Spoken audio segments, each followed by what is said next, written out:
भारत की अर्थव्यवस्था अगले कुछ सालों में काफ़ी तेज रफ्तार से बदलने वाली है।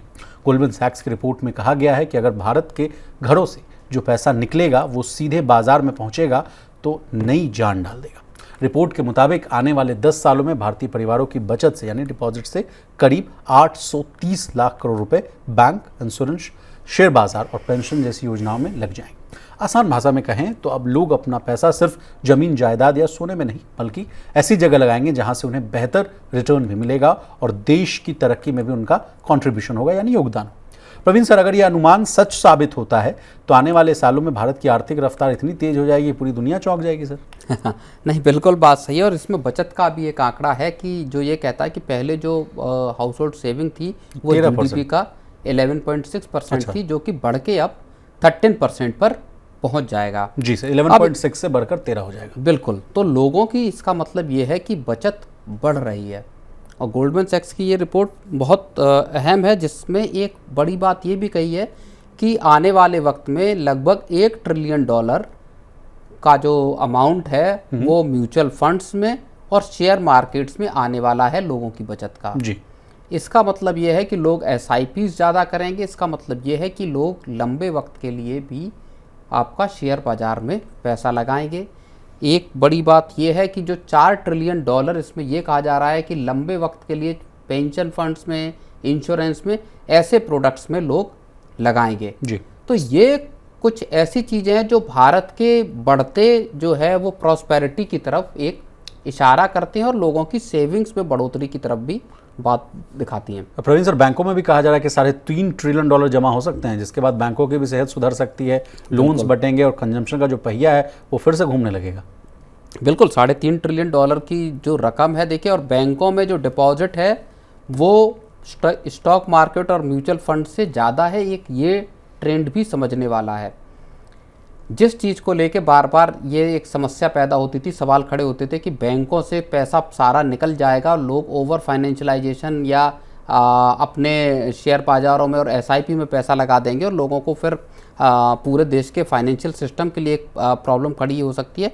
उस चीज़ को भी इस रिपोर्ट में कहा गया कि लगभग जब शेयर बाजार और SIP में $1 ट्रिलियन जाएगा तब बैंकों में $3.5 ट्रिलियन की रकम जाएगी। इसका मतलब बैंकों की जो फाइनेंशियल जो हेल्थ है वो भी मजबूत रहने की पूरी उम्मीद है यहाँ से। जी। अब प्रवीण सर, ये भी कहा जा रहा है कि कंपनियों को पैसा जुटाने में बहुत आसानी हो जाएगी। पहले वो विदेशों का मुंह ताकते रहते थे कि भाई वहाँ से पैसा आएगा नहीं आएगा।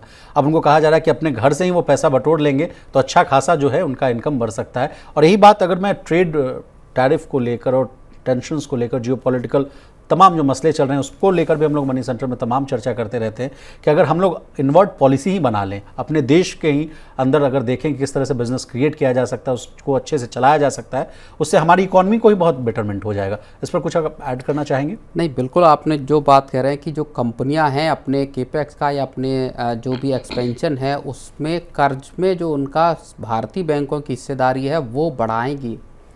ये बात आप एक उदाहरण से ऐसे समझ लीजिए कि अभी खबर जो आई है कि अदानी ग्रुप जो देश के बड़े ग्रुप में से एक है, उनका जो ओवरऑल एक्सपोजर है या जो कर्ज है उसका आधा मतलब 50% हिस्सा भारतीय बैंकों का है और उन्होंने इसको बढ़ाया है। पहले अदानी ग्रुप के कर्जों में विदेशी बैंकों की हिस्सेदारी ज़्यादा थी, अब उन्होंने उसको घटाया, भारतीय बैंकों की हिस्सेदारी बढ़ाई है और वो 50% टोटल डेट का 50% इंडियन बैंक से है। यानी 2 लाख करोड़ के आसपास का कर्जा है उनके ऊपर जी, और 1 लाख वो है, आप कह रहे हैं कि अब भारत के बैंकों का है ना? बिल्कुल।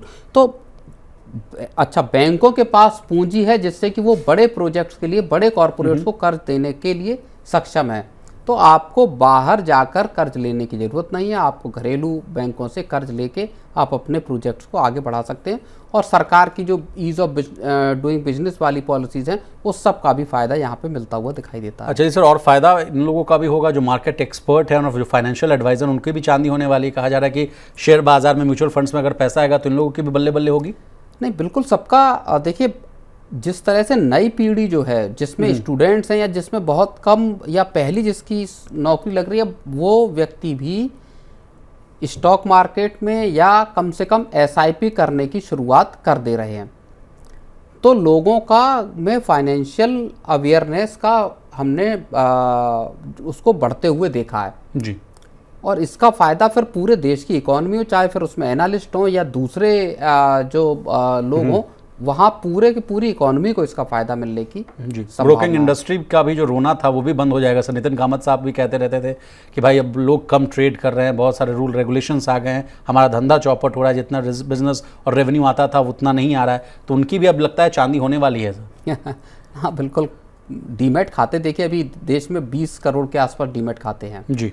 और आबादी है 140 करोड़, और उसमें से बड़ा तबका अगर आप देखेंगे 65-70 करोड़ जो है वो युवा लोग हैं देश में, बल्कि उससे ज़्यादा अगर आप आंकड़ा एग्जैक्ट देखें तो इतने लोग जब बाजार में पैसे लगाएंगे, तो अभी तो डीमैट खाते 20 ही करोड़ हैं, 140 करोड़ में सिर्फ 20 करोड़ हैं।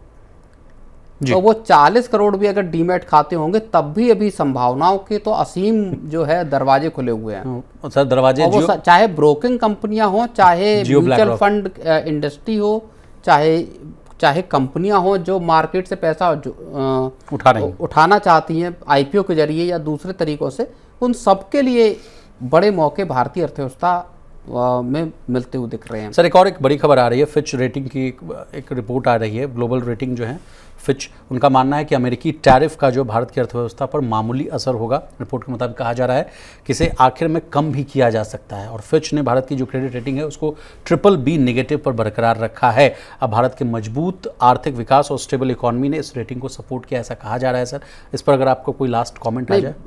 ये देखिए, सरकार ने जिस तरह के कदम उठाए हैं, ट्रंप के टैरिफ के जिस तरह का भारत पे जवाबी कार्रवाई की, हाँ एक तरह का रिटेलिएशन कोशिश की गई भारत पर 50% टैरिफ लगाने के, और उसके बाद इनिशियली ये लगा कि एक मुश्किल वक्त शुरू हो सकता है देश के लिए, इकोनॉमी के लिए, जॉब्स जा सकती हैं, लेकिन सरकार ने बहुत तेज़ी से उस पर एक्शन लिया है। पूरी की पूरी रीअलाइनमेंट करते हुए गवर्नमेंट दिखाई दी है, चाहे चाइना के साथ नज़दीकी बढ़ाने की बात हो, या रूस के साथ लगातार बैठकों की बात हो, या फिर जीएसटी का एक सबसे बड़ा रिफॉर्म लेके आने की बात हो।